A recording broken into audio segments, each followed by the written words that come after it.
হায় রে দুনিয়া রে, 270 টাকা ইনকাম করলাম, 195 তেল কিনলাম, 20 টাকা লাইনম্যান দিলাম, 20 টাকা চা খাইলাম, কারণ 35 টাকা কেস।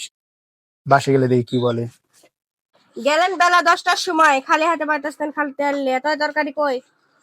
তরকারি নাই, যা ইনকাম করছি তেল কিনা শেষ। 270 টাকা ভাড়া মারছি, 195 তেলের দাম, 20 টাকা দিচ্ছি লাইনম্যানে, 20 টাকা চা খাচ্ছি, 35 টাকা ক্যাশ। শেষ, কিটা বাজার করবো? পিঠা বাজার করবো, দেখো খাও খালি ভাত। খালি ভাত? হুম।